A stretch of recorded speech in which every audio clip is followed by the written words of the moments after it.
Des plants verts et grands, d'autres petits et jaunâtres.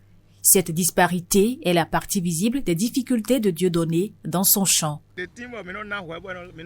Je fertilise ma terre avec de la fiente, mais c'est devenu difficile de s'en procurer.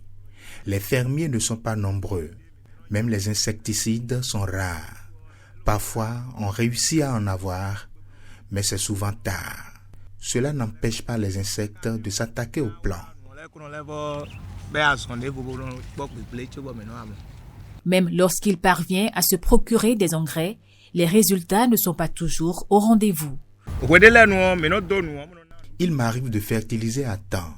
Une seule partie pousse normalement. J'en suis arrivé à déduire que ma terre était peut-être le problème. Dans le voisinage, Igor et Rodolphe vivent les mêmes péripéties. Résultat, une production devenue totalement aléatoire.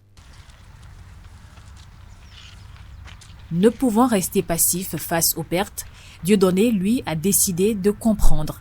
Il a donc fait appel à Théodore, un jeune écologiste engagé dans la protection des sols.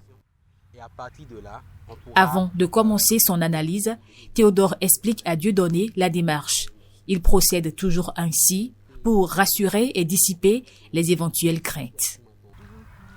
Quelques minutes plus tard, le verdict tombe. Le sol de Dieudonné présente quelques carences qu'il faut corriger. Les premières analyses révèlent la concentration NPK de votre sol.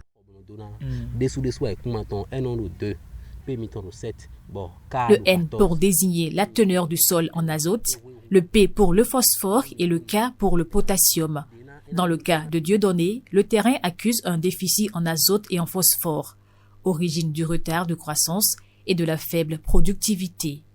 Si vos plants de gombo n'ont pas un bon rendement, c'est à cause du manque de phosphore. Pour sauver son champ et retrouver son rendement habituel, Dieudonné s'est dit prêt à observer les recommandations. Je suis prêt à observer les recommandations. Mon seul souhait, c'est d'améliorer ma production. Dans 6 mois, Théodore doit revenir pour des contrôles d'usage. En cas d'indisponibilité, Méagis pourra prendre le relais. Comme lui, elle fait partie de ces jeunes militants agroécologistes engagés pour la préservation des sols. Nous revenons pour voir est-ce que tout ce que nous avons dit a été effectivement fait, et après cela, nous faisons encore une autre analyse pour voir est-ce que les composantes qui ont été autrefois, qui n'étaient pas, est-ce qu'il y a eu l'équilibre. Leur initiative ne se limite pas au Bénin. Elle est déployée dans la sous-région, notamment en Côte d'Ivoire et au Burkina Faso. Elle a même reçu une reconnaissance à l'échelle sous-régionale. Nous avons été sélectionnés par l'Union africaine comme solution climatique pertinente sur la période 2025-2028 et donc nous continuons avec eux. Récemment, nous avons été avec l'appui de certains partenaires, nous avons été au Kenya pour parler sol mais aussi pour parler carbone parce que tout ce que nous faisons intègre la dimension de la séquestration carbone par le sol. À travers la protection des sols, ces jeunes font bien plus qu'accompagner Dieudonné et les autres producteurs.